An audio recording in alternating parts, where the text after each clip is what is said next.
So our next speaker is Nora, Kindermann, a PhD student in the project and at this university.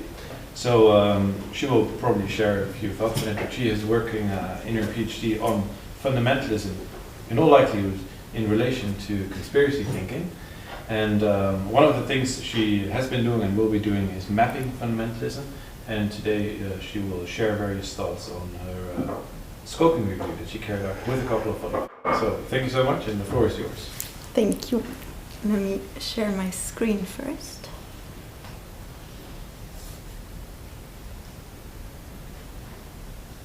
All right, I hope everything is good, well visible.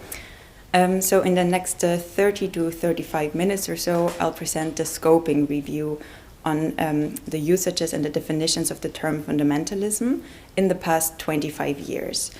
And me and my co-authors, to whom I'll introduce you in a second, we reviewed and we mapped definitions of fundamentalism and their component.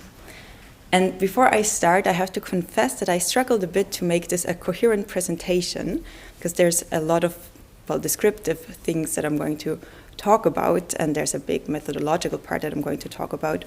So I decided to kind of split these, and my presentation is going to have two parts. And in the first part, I'll talk about the rationale behind the review and the method we developed to achieve our purpose. And I'll discuss some overarching, more numerical results. And in the second part, I'll present to you a tool that we call the domain dimension matrix, and that we developed to, well, in the course of the scoping review to make sense of our more qualitative findings. But we also think that this tool can be applied for research beyond our review, and that's something I'm going to briefly discuss, and something that I'm also very happy to receive your feedback about. And before I dive into the matter, let me introduce to you my co-authors. So here you see Rick, who is also sitting here, and Anke, who are colleagues from the department of, or Anke at least, she's a colleague from the Department of Religious Studies and Theology, and both were involved in every step of the research process. And then very much to the right, you see Linda, and she's a librarian here at the VU University.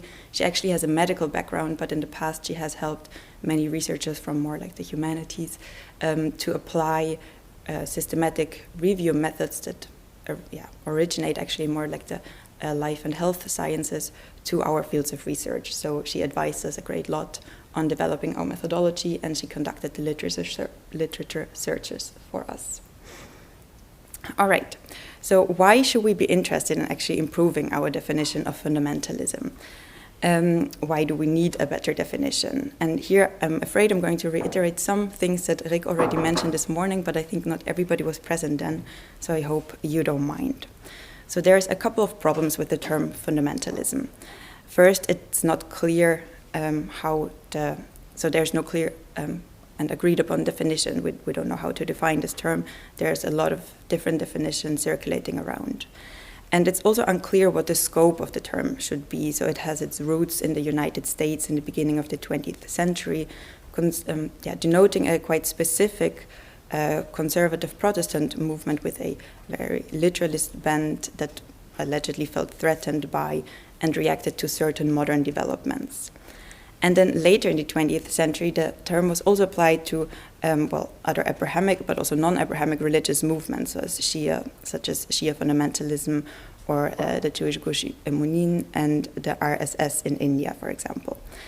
And then eventually the term has also been applied to secular groups or movements. And here you can think of market fundamentalism, for example, which I will also discuss later on. And then, so this widening scope and the different applications of the term have prompted a debate on how broadly to understand the term, how broad should its scope be. And so there are people advocating for the term to stick to its original meaning, so to denoting Protestant fundamentalism in a very specific historical period. Others say, no, we can broaden the term to encompass religious phenomena more broadly in other religious definitions. But there's, of course, all those usages that are where the term is applied to non-religious phenomena, and some argue that this is actually stretching the term too far, so it loses its analytic utility, but at the same time we see a lot of those uses. And then there's those voices that say we should stop using this term altogether because it lacks a clear meaning, and it's actually very pejorative. And then a last or further problem is that it's very difficult to demarcate fundamentalism from somewhat related concepts, as we heard today already, such as radicalism, extremism, terrorism, etc. And these issues are problematic because they hamper systematic research and our understanding of the phenomenon that we research. And they may also hamper the dialogue between different fields of research. So maybe scholars, by handling different definitions, actually talk past each other. And it has also been argued that the likelihood of importing misleading assumptions and biases in our field of research is also facilitated by this lacking of clear definitions. So fundamentalism studies, for example, has often been criticized for importing assumptions from Western contexts into other contexts. And well, the argument then would be that systematic definitions can either help to prevent those assumptions altogether, or at least get a very clear vision and make clear choices about what we are importing from one context to the other. Moreover, these conceptual unclarities can lead to conceptual conflation, as I mentioned before, and we think that improving our definitions can also improve our operationalizations and measurement tools of fundamentalism. So, let me see. Hopefully I've convinced you that it is worth looking into this definition. Probably most of you don't need to be convinced of that, actually. So then the second question is, why should we conduct a scoping review? Actually, this is two questions. Why should we conduct a literature review? And then why should we conduct a scoping review? So one reason, so when we thought about this methodology, actually, we thought of what do we want of a definition and what should a definition look like. And as Rick has mentioned earlier today, what we want a definition of fundamentalism that is explicative. So a definition that relies on the old existing meanings of a term and that attaches a new proposed and improved meaning of the term. And one reason why we want such an explicative definition of fundamentalism is because we want that this definition sticks as much as possible to the academic use so far, so that it can be useful and actually improve the academic debate so far. And based on these considerations, we decided we first needed to review all the uses of the term fundamentalism and take stock of these existing meanings. And as there are several types of literature review, so there's systematic and non-systematic reviews, for example, we had to make a choice there as well, and we decided to review the literature systematically. And we chose for that because allegedly, we hope it did, this improves or increases the reproducibility of our research and minimizes bias and maximizes transparency on how we went about this. And to conduct a systematic literature review actually means that one proceeds in a rigorous and in a transparent manner. So we first developed a methodology, for example, where we made explicit how we would search for the relevant literature, how we would select relevant publications, and how we would go about to analyze those. And now once we had decided we would approach this matter systematically, we decided, so there's a lot of different types of systematic reviews. We decided for a scoping review, which I think officially is actually not a system, so it doesn't fall, or it doesn't match all these really strict requirements of a systematic review, but we proceeded rather systematically. So it's more a systematic than a non-systematic review, I would say.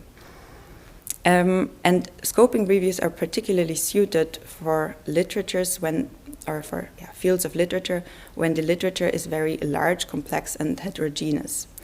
And the literature on fundamentalism definitely fits this description. So here you can think of the many different disciplines that engage in studying fundamentalism, but also the different methods that are used. So we decided to conduct a scoping review on the main research question: how has the notion of fundamentalism been defined and conceptualized after 1995? And we chose for the temporal demarcation 1995 because from 1991 to 1995 the Fundamentalism project was published, which was very impactful and which really changed our understanding of the term and our use of the term. So we wanted to map the meanings and definitions after that point in time. All right, so as I said, we first developed a methodology for the literature researches and the selection process, and we pre-registered our plan. So we selected the databases we wanted to conduct the literature searches in. We chose relevant search terms. This was all done in close cooperation with Linda, so the FU librarian, and she also conducted these searches. And prior to conducting these searches, we also thought about inclusion and exclusion criteria. So criteria that would help us to select which of the publications we find we would include or exclude for analysis. And I cannot go through all of them, but in this table you see a kind of brief explanation of our inclusion and exclusion criteria. And the important thing is, at least for now, that we try to make them as explicitly as possible.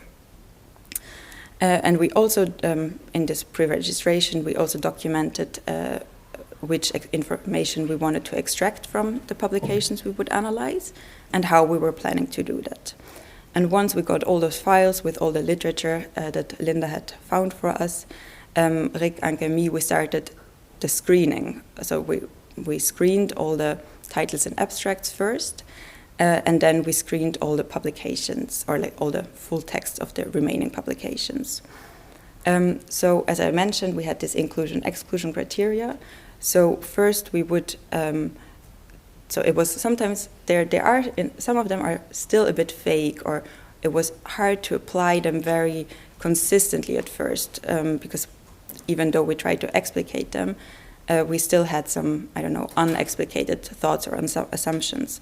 So in the first round of screening, when we screened the titles and abstract, we at first selected, say, 100 titles and abstracts, and we would screen them independently, and then we would compare the results and discuss why we applied which criterion and whether we could make them more explicit that way. And then I'll briefly show you our flow chart. So here you see at the top how much titles and abstracts we started, what we excluded in the title and abstract screening, and then what we excluded in the full text screening, and the articles that we in the end analyzed.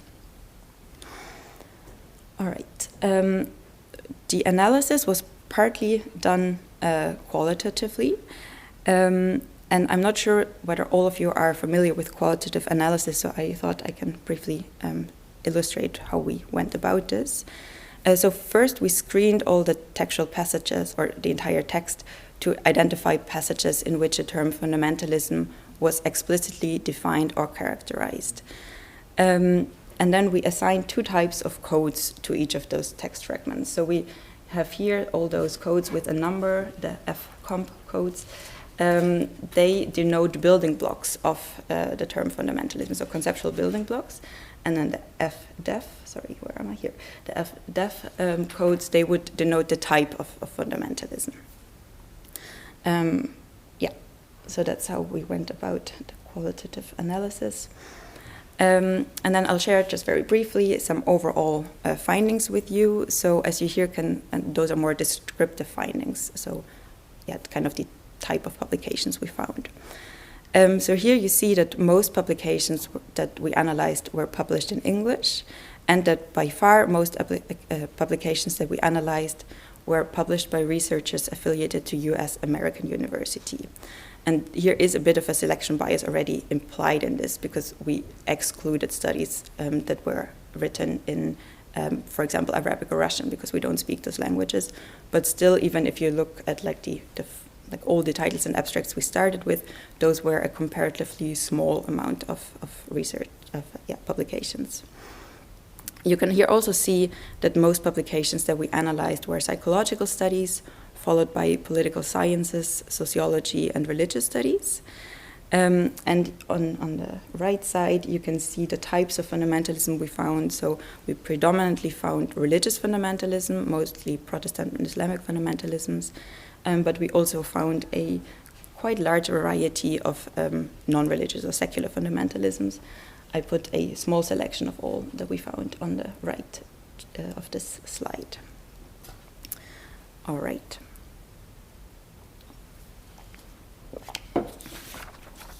Then I'm moving to the second part of my talk, in which I will focus on the domain dimension matrix.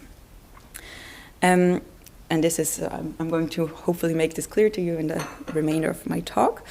But we first came up with this matrix because we needed a system to make sense and connect all those thematic building blocks of the concept of fundamentalism.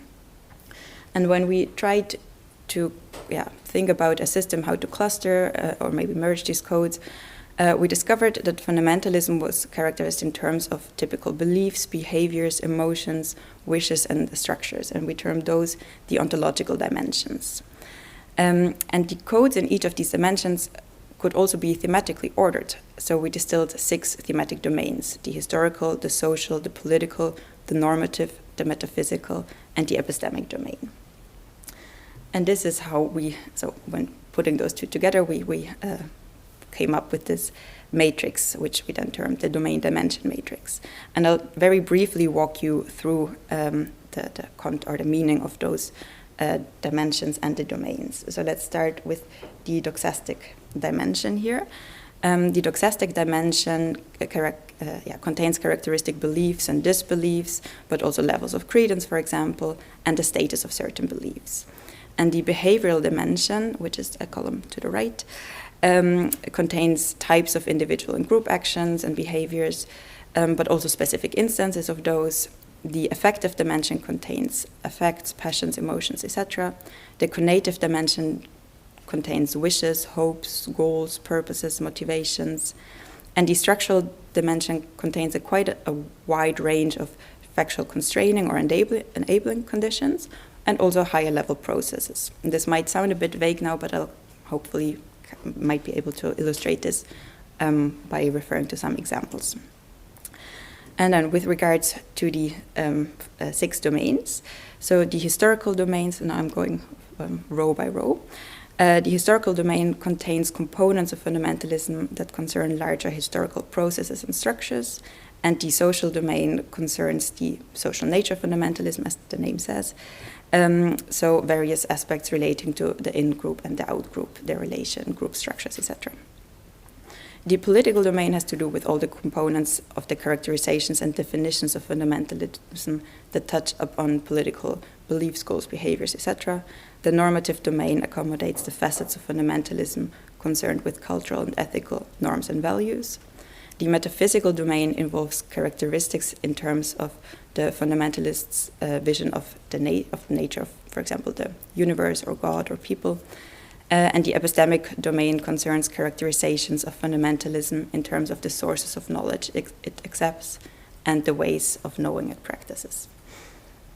And I'll illustrate this, because I can imagine this is still rather vague and a lot of information, by some examples.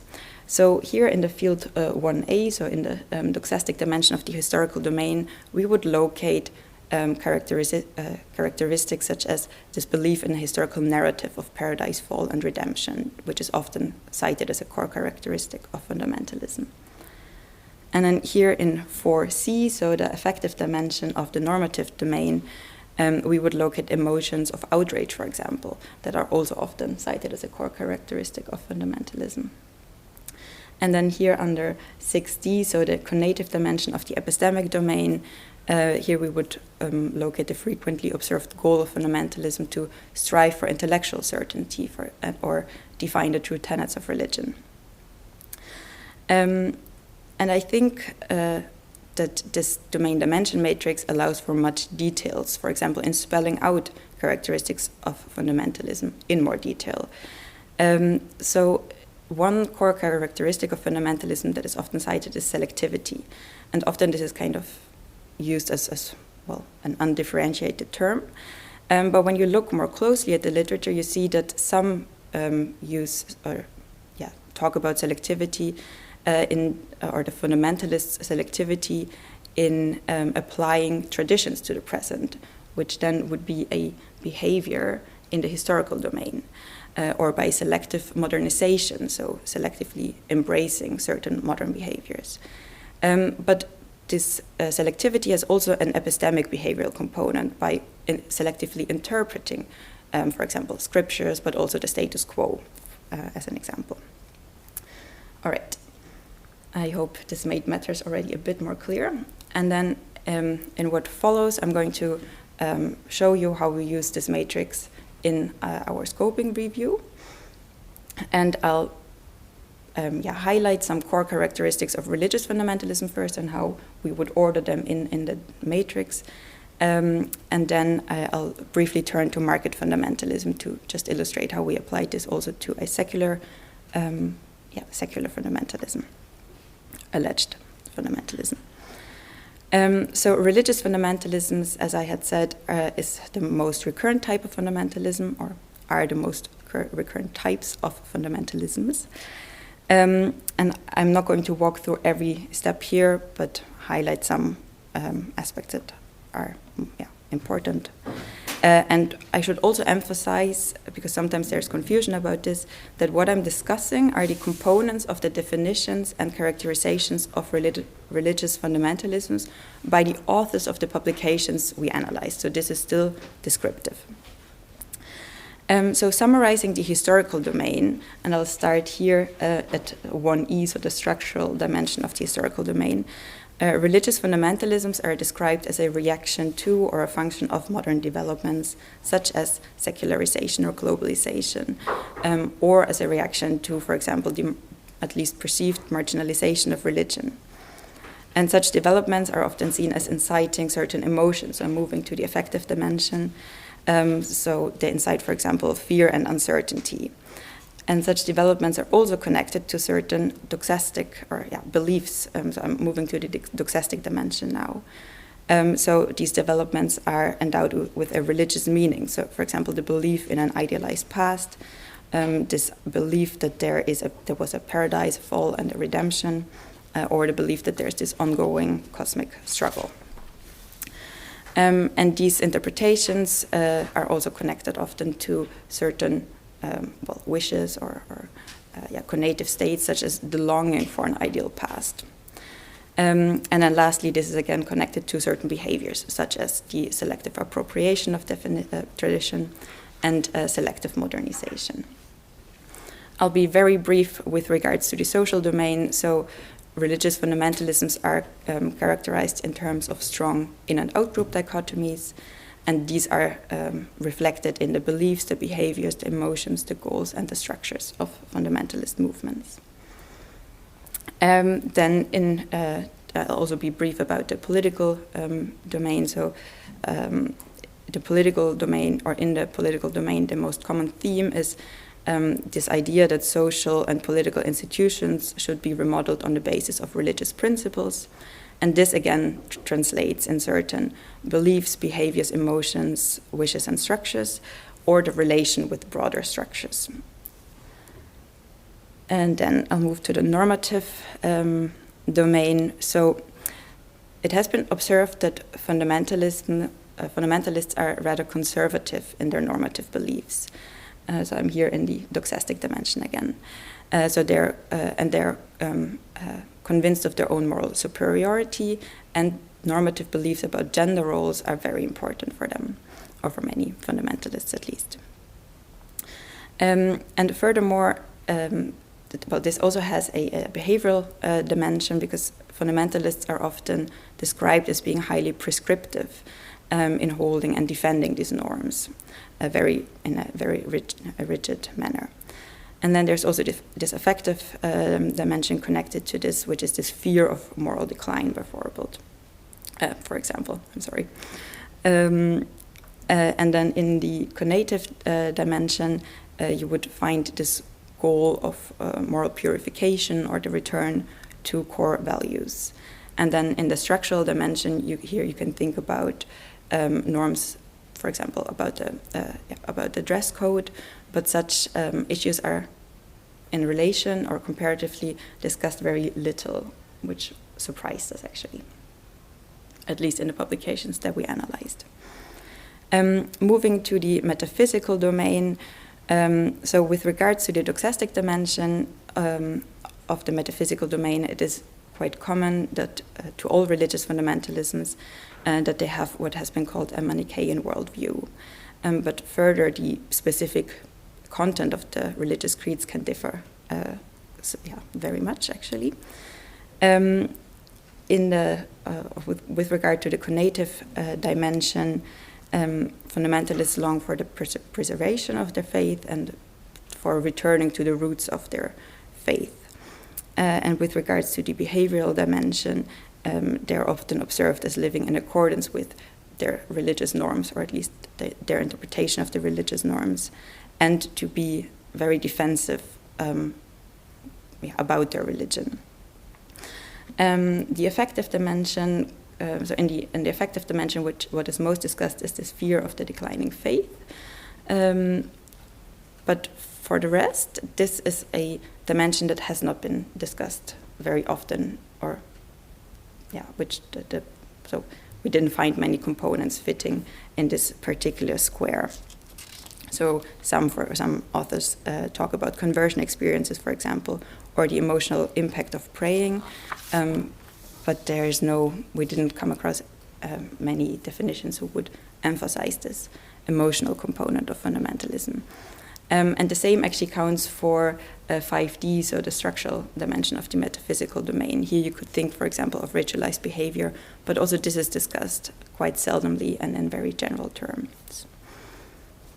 All right. In the epistemic dimension, in the doxastic dimension of the epistemic domain, you can find foundational beliefs that are held with a great degree of confidence, such as the existence of a universal and absolute truth, which can be often found in this textual source to which fundamentalists have privileged access.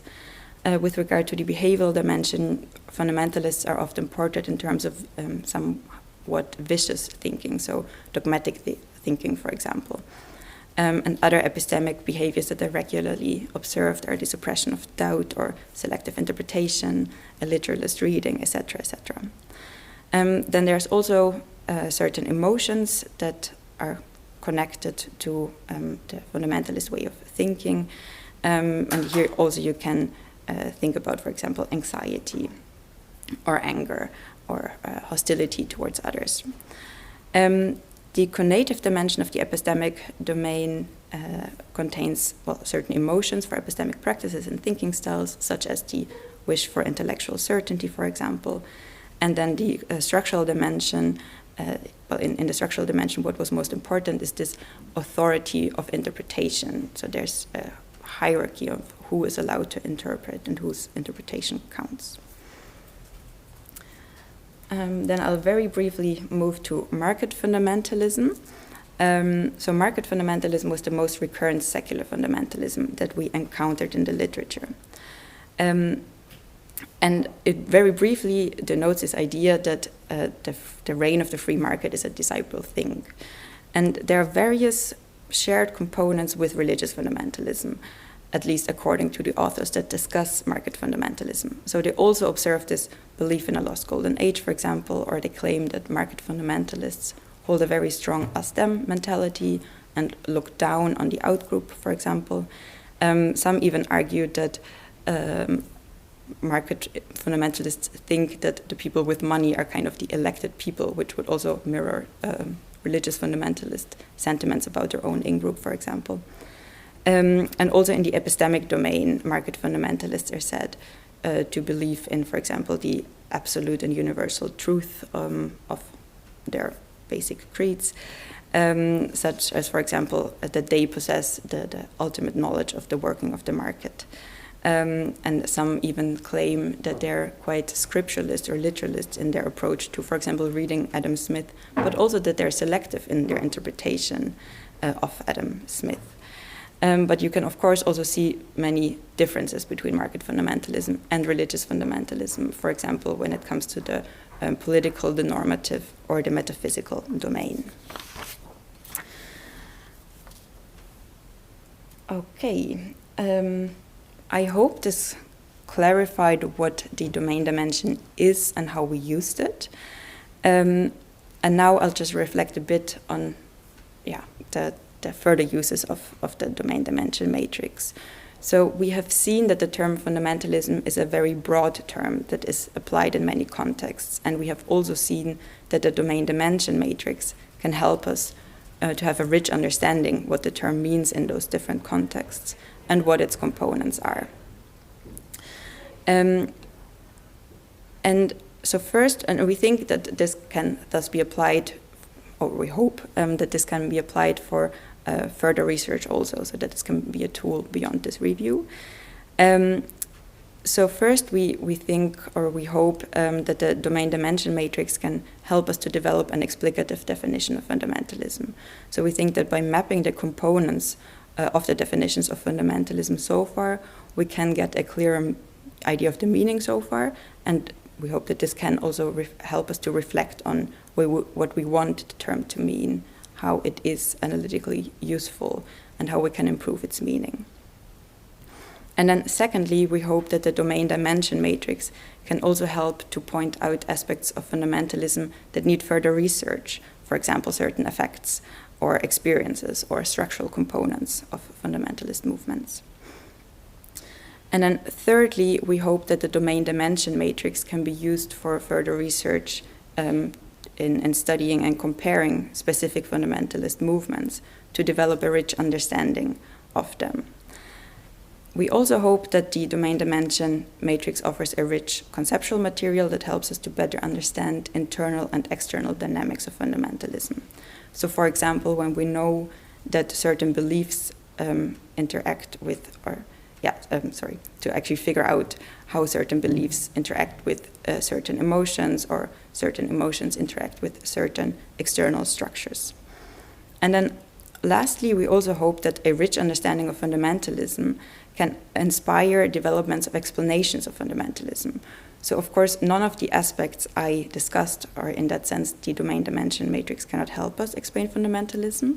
So none of the components of fundamentalism obviously can explain fundamentalism. But the idea is that such a rich and detailed understanding of what fundamentalism is can inform our thinking of what we require from an explanation of fundamentalism. So for example, if we know that moral outrage and hostile feelings towards an outgroup, or warm and kind feelings towards the own group are core aspects of fundamentalism, then we know that an explanation should also try to account for these aspects as well. I'll conclude here, and I'm very curious to hear what you think on the one hand, our methodological approach, and on the other hand, the domain dimension matrix, whether it was clear and whether you see any uses for future research. Thank you.